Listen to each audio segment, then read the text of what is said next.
खबर यूपी के प्रयागराज जिले से। जी हां, बता दें कि यूपी के प्रयागराज जिले के हंडिया कस्बा में जंगई रोड पर स्थित कलाम मार्केट में इलेक्ट्रॉनिक एंड इलेक्ट्रिकल सामानों का नया शोरूम का उद्घाटन किया गया।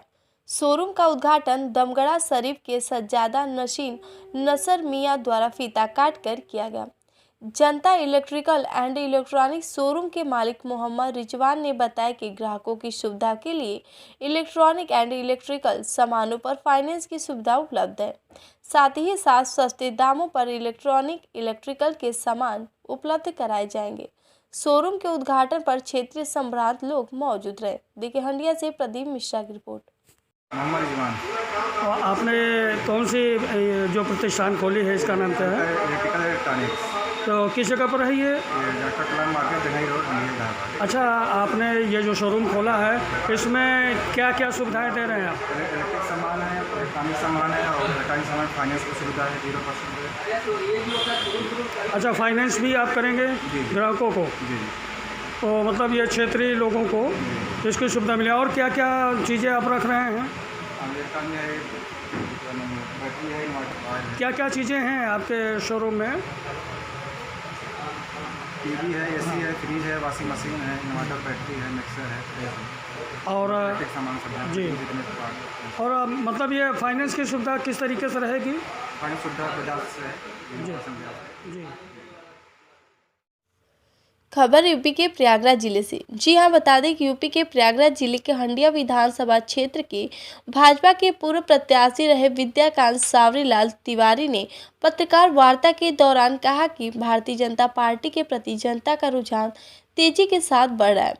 निश्चित तौर पर आगामी 2022 में भारतीय जनता पार्टी की सरकार पुनः बनेगी। वहीं विधानसभा क्षेत्र हंडिया से चुनाव लड़ने की तैयारी करते हुए विद्याकांत तिवारी लगातार जनसंपर्क अभियान में जुटे हैं, जहां उन्हें लोगों का भरपूर समर्थन मिला। देखिए हंडिया से प्रदीप मिश्रा की रिपोर्ट।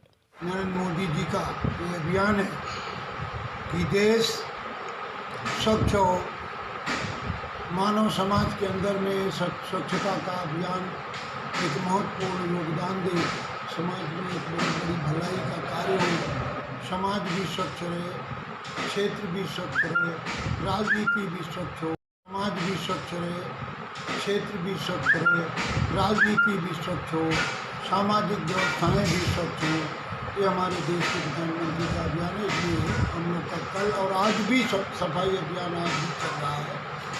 आज कई जगहों पर सफाई अभियान होगा, हमारे सैदाबाद मंडल में होगा, बहराज में बहुत बड़ा सफाई अभियान आज है।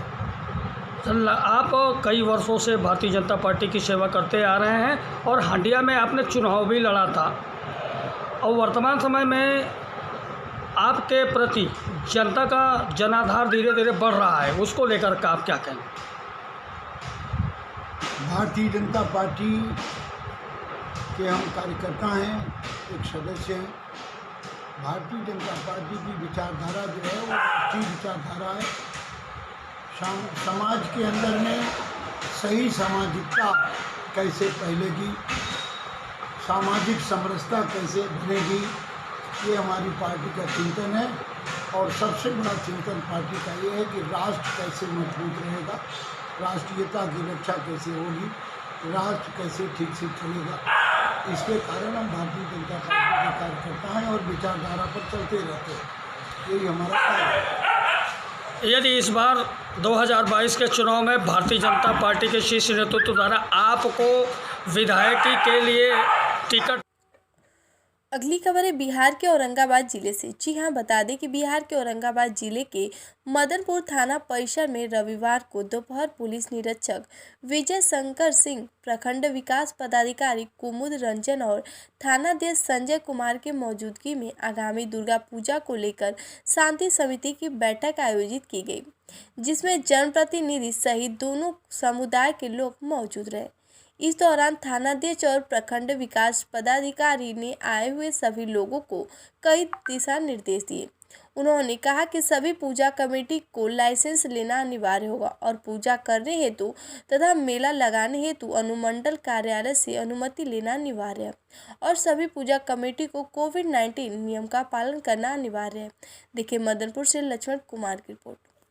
इसके बाद आज आगामी दुर्गा पूजा त्यौहार के मद्देनज़र मदनपुर थाना में शांति समिति की बैठक की गई, जिसमें विभिन्न पूजा समिति के अध्यक्ष और अन्य पदाधिकारीगण मदनपुर थाना के गणमान्य लोगों की उपस्थिति में, थाना अध्यक्ष और इंस्पेक्टर साहब की उपस्थिति में बैठक की गई, जिसमें सबसे पहले उपस्थित लोगों को सरकार के द्वारा आगामी दुर्गा पूजा के अवसर पर जिन नियमों को फॉलो करना है उसकी जानकारी दी गई।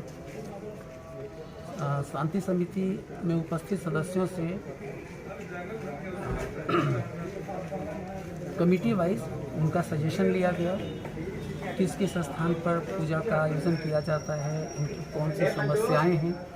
लोगों ने विस्तार से अपनी बातें रखी हैं, सारी बातों को नोट किया गया है, संबंधित विभाग को भेजा जाएगा और सभी लोगों ने आश्वासन दिया है कि आगामी दुर्गा पूजा का त्यौहार शांतिपूर्ण वातावरण में पूरे हर्षोल्लास के साथ मनाया जाएगा। और प्रखंड प्रशासन के द्वारा भी उन्हें आश्वासन दिया गया है कि कोई भी समस्या हो तो वह थाना से प्रखंड विकास पदाधिकारी, अंचलाधिकारी, इंस्पेक्टर साहब से संपर्क करेंगे। हम लोग उनको भरपूर सहयोग देंगे। सर, कोविड-19 से जुड़े नियम क्या है सर? कोविड-19 से जुड़े नियम है कि जो भी पूजा समिति के आयोजक, जो भी पूजा के आयोजक हैं, जो समिति के सदस्य हैं, वो सब उनका टीकाकरण होना चाहिए। जो उनके कार्यकर्ता हैं उनका टीकाकरण हुआ रहना चाहिए। ये सभी गाइडलाइंस आए हैं।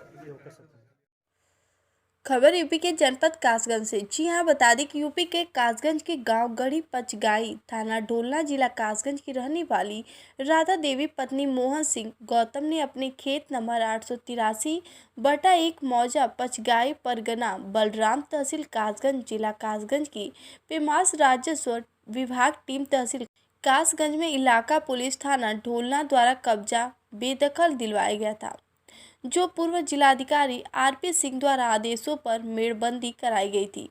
लेकिन नंगला सम्मा के दबंग यादव भूमाफिया हमवीर व उमेश पुत्र गढ़लायक सिंह यादव ने दबंगी के चलते जबरन राधा देवी के बीच खेत में दीवार खड़ी करके चादर डालकर अवैध कब्जा कर लिया। राधा देवी ने इस संबंध में उच्च अधिकारियों को ज्ञापन दिए, लिखित आदेश भी कराए थे, लेकिन कोई सुनवाई नहीं होने पर राधा देवी ने अपने पति मोहन सिंह के साथ डीआईजी महोदय अलीगढ़ मंडल अलीगढ़ से मिली। श्रीमान डीआईजी महोदय ने श्रीमान पुलिस अधीक्षक महोदय जनपद कासगंज को आदेशित किए हैं। राधा देवी ने बताया कि मुझ गरीब महिला दलित को यदि 1 महीने के अंदर न्याय नहीं मिला तो मुझे आत्मदाह करने पर मजबूर होना पड़ेगा। देखिए कासगंज से संजय सिंह की रिपोर्ट। क्या नाम है आपका? हमारा नाम मोहन सिंह गौतम, भारतीय किसान यूनियन भानु से जिला प्रभारी कासगंज।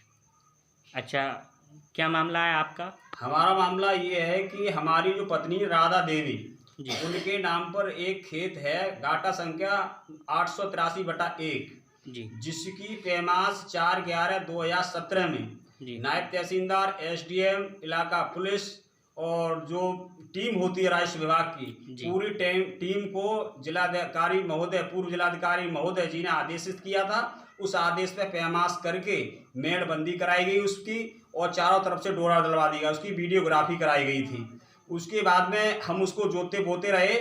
उसके बाद कुछ दबंग लोग गांव के नगला सम्मा के जो थे, उमेश यादव। ये कहाँ पड़ता है नगला सम्मा? नगला सम्मा हमारे मजरा गढ़ी पचगाई में पड़ता है, थाना ढोलना में जी। जो हमवीर और उसका भाई उमेश यादव पुत्र लायक सिंह यादव दबंग किस्म के बदमाश हैं। उन्होंने जबरियां हमारे खेत में बीच खेत में नीम लगा करके और टीन डाल के कब्जा कर लिया। इस विषय में तुरंत मुझे खबर मिली तो मैं तहसीलदार साहब से मिला।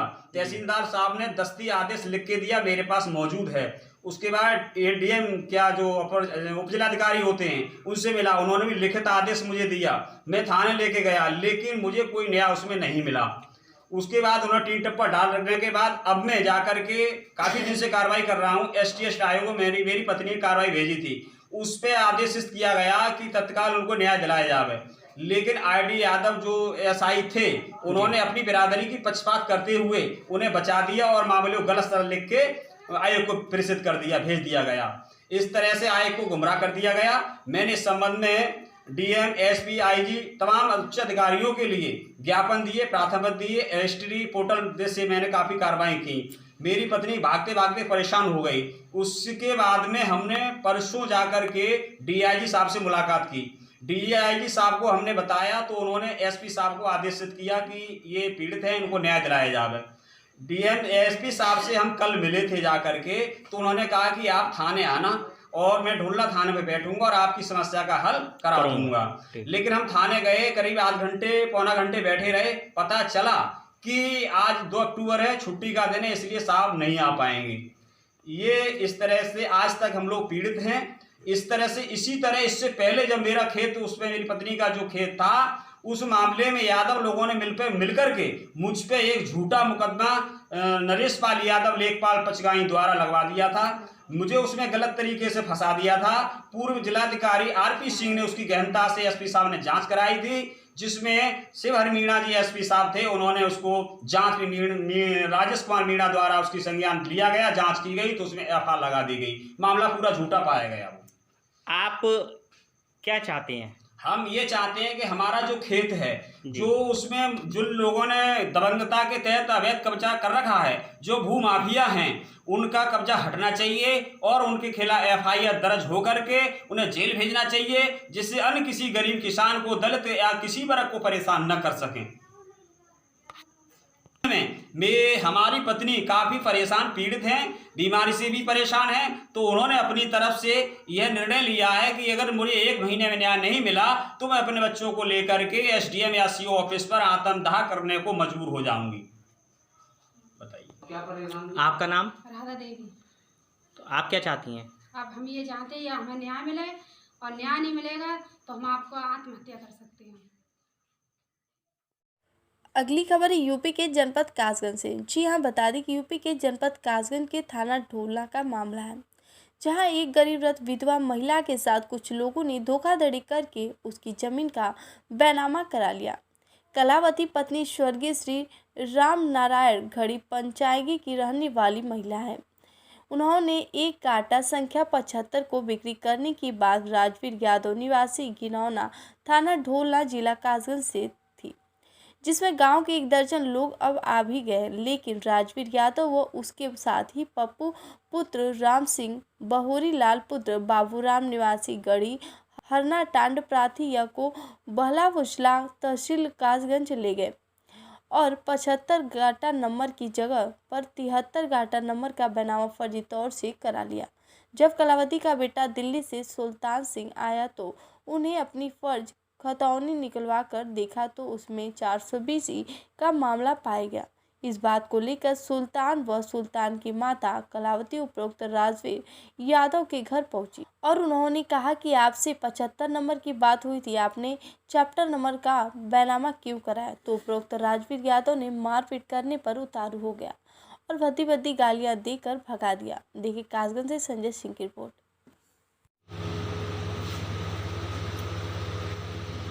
क्या नाम है आपका? सुल्तान सिंह। क्या मामला है? एक खेत का मामला है। ये माँ के लिए क्या ये संख्या बताएगा, इसमें तुम्हारी ज़मीन निकल रही है, ज़मीन निकालने के ऊपर क्या इसे धोखाधड़ी से बेच लो, किसी को हवा नहीं लग पाए और उसको बहला के ले गए कि 50,000 रुपये में वो ज़मीन के लिए कि हम तुम्हें गुल्ला चुप किसी को पता नहीं चल पाएगा तो उसके हम बेचेंगे।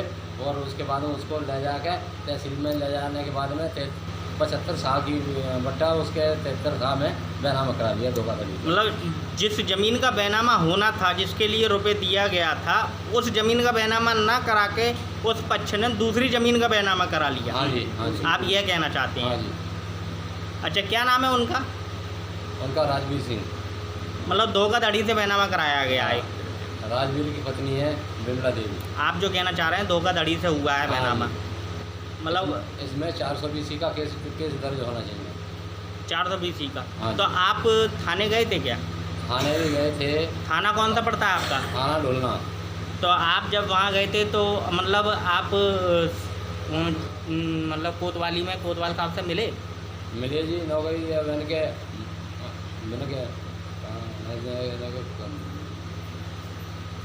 कप्तान साहब के साइन करा के लाओ। कब जब जाते तो कप्तान कभी मिलते कभी नहीं मिलते। कल कप्तान से भी मिले। तो कप्तान ने तो ये तो लिखा नहीं। तो पहले आईजी के पास गए थे, आईजी ने बोला कप्तान से मिलना। कप्तान ने बोल दिया, कल कप्तान से मिले थे, कप्तान ने बोल दिया कि ढोलना थाने पे आएंगे। ढोलना थाने पे आने के बाद में वहाँ आए नहीं और 1 घंटा वेट कर गए और वहाँ से चले आए। तो आप क्या चाहते हैं? हमें धोखाधड़ी का मुकदमा होना चाहिए और जो दलाल बीच में लगे हुए हैं उनके लिए यहाँ से पिटते जाएँ या आगे के लिए दलाली भूल जाए, ये चाहता हूँ मैं भाई। हाँ, बैनामा खारिज होना चाहिए और ये धोखाधड़ी का इन पर केस लगना चाहिए। धोखाधड़ी ये क्यों करते हैं? ये गरीब मार करते हैं और किसी का विधवा का वो फायदा उठाते हैं। मैं भारतीय किसान यूनियन भानु से जिला प्रभारी हूँ। मोहन सिंह गौतम मेरा नाम है। ये सुल्तान सिंह जो गढ़ी हन्ना ठेर के गढ़ी पचगाई के निवासी हैं, ये मेरे पास आए थे। इन्होंने अपनी बीती सुनाई थी। इनके साथ जो गद्दारी की गई है, जो गद्दार लोग हैं, जालसाजी करके इनकी माताजी से 73 साल की जगह 75 साल का बैनामा करा लिया गया है। वो गलत है।